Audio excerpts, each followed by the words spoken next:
ಇನ್ನು ಜಿಬಿಎ ಚುನಾವಣೆಯ ಡೆಡ್ಲೈನ್ ಈಗ ಮತ್ತೆ ಮುಂದೂಡಿಕೆಯಾಗಿದೆ. ಎಸ್ಐಆರ್ ಕಾರಣ ಕೊಟ್ಟು ಈಗ ರಾಜ್ಯ ಸರ್ಕಾರ ಸುಪ್ರೀಂ ಕೋರ್ಟ್ನಲ್ಲಿ ಒಂದು ಮನವಿ ಸಲ್ಲಿಸಿತ್ತು. ಅಟ್ಲೀಸ್ಟ್ ಚುನಾವಣೆಗೆ ಡಿಸೆಂಬರ್ 31ರವರೆಗೂ ಕೂಡ ಕಾಲಾವಕಾಶ ಕೊಡಿ ಅನ್ನುವಂಥದ್ರ ಬಗ್ಗೆ ಕೇಳಿತು. ಈ ಅರ್ಜಿ ವಿಚಾರಣೆ ನಡೆಸಿದಂಥ ಸುಪ್ರೀಂ ಕೋರ್ಟ್ ಸರ್ಕಾರ ಮತ್ತು ಜಿಬಿಎ ಮನವಿಯನ್ನು ಪುರಸ್ಕರಿಸಿದೆ. ಸೊ ಹಾಗಾಗಿ ಡಿಸೆಂಬರ್ 31ರೊಳಗೆ ಜಿಬಿಎ ಚುನಾವಣೆಯನ್ನು ಮುಗಿಸಿ ಅಂತ ಹೇಳಿ ಒಂದು ಹೊಸ ಡೆಡ್ಲೈನ್ ಅನ್ನು ಕೊಟ್ಟಿದೆ. ಇಷ್ಟೇ ಅಲ್ಲ, ಸಿಜೆಐ ಸೂರ್ಯಕಾಂತ್ ಅವರ ನೇತೃತ್ವದ ಪೀಠ ಡಿಸೆಂಬರ್ನಲ್ಲಿ ಮತ್ತೊಂದು ಕಾರಣ ನೀಡಿ ಚುನಾವಣೆಯನ್ನು ಮುಂದೂಡಿಕೆ ಮಾಡಿ ಅಂತ ಹೇಳಿ ಮತ್ತೆ ನಮ್ಮ ಮುಂದೆ ಬರಬೇಡಿ, ಅರ್ಜಿ ಹಾಕಬೇಡಿ ಅನ್ನುವಂಥದ್ರ ಬಗ್ಗೆ ತುಂಬಾ ಸ್ಟ್ರಿಕ್ಟ್ ಆಗಿ ಸೂಚನೆಯನ್ನು ಕೊಟ್ಟಿದೆ.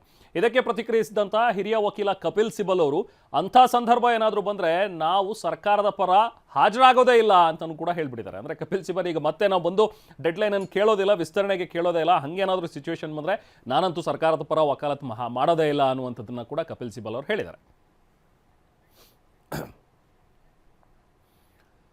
ಇನ್ನು ಜಿಬಿಎ ಚುನಾವಣೆ ಮುಂದೂಡಿಕೆ ಬಗ್ಗೆ ಬಿಜೆಪಿ ನಾಯಕರು ಸರ್ಕಾರದ ವಿರುದ್ಧ ಹರಿಹಾಯ್ದಿದ್ದಾರೆ. ಸೋಲಿನ ಭೀತಿಯಿಂದಲೇ ನಾಯಕರು ಚುನಾವಣೆಯನ್ನು ಮುಂದೂಡಿಕೆ ಮಾಡಿದ್ದಾರೆ ಅನ್ನುವಂಥ ಒಂದು ಮನವಿ ಮಾಡಿದ್ದಾರೆ ಅಂತ ವ್ಯಂಗ್ಯವಾಡಿದರು. ಹಾಗಾದ್ರೆ ಬಿಜೆಪಿ ನಾಯಕರ ಟೀಕೆಗಳೇನು ಬನ್ನಿ ನೋಡೋಣ.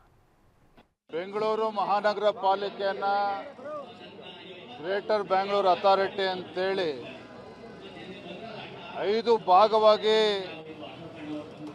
ಹರಿದು ಹಂಚಿ ಕಳೆದ 3 ವರ್ಷದಲ್ಲಿ ಕಾಂಗ್ರೆಸ್ ಸರ್ಕಾರ ಬಂದಾಗಿನಿಂದ ಇದೇ ಮುಖ್ಯಮಂತ್ರಿಗಳೇ ಬೆಂಗಳೂರು ಅಭಿವೃದ್ಧಿ ಉಸ್ತುವಾರಿನೂ ಕೂಡ ಇಟ್ಕೊಂಡಿದ್ರು. ಈ ಸರ್ಕಾರದ ಯೋಗ್ಯತೆಗೆ ಯಾವುದೇ ಒಂದು ಅಭಿವೃದ್ಧಿ ಮಾಡೋದಕ್ಕಾಗಲಿಲ್ಲ, ಗುಂಡಿ ಮುಚ್ಚೋದಕ್ಕೂ ಕೂಡ ಸಾಧ್ಯ ಆಗಲಿಲ್ಲ.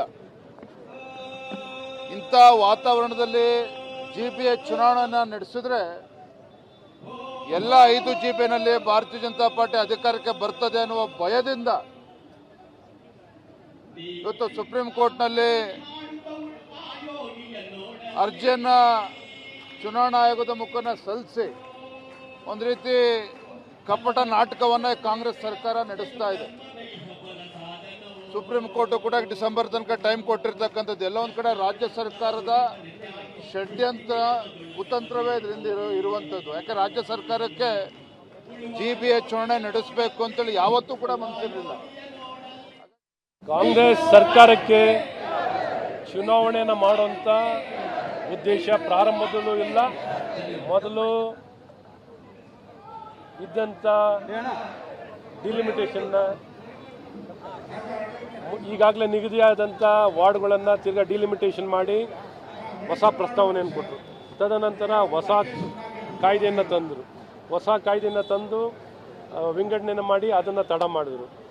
ಈಗ ಎಸ್ಐಆರ್ನ ಕಾರಣವನ್ನು ಎಲೆಕ್ಷನ್ ಮುಂದಾಕಲಿಕ್ಕೆ ಸುಪ್ರೀಂ ಕೋರ್ಟ್ನಲ್ಲಿ ಅರ್ಜಿಯನ್ನು ಸಲ್ಲಿಸಿದ್ರು.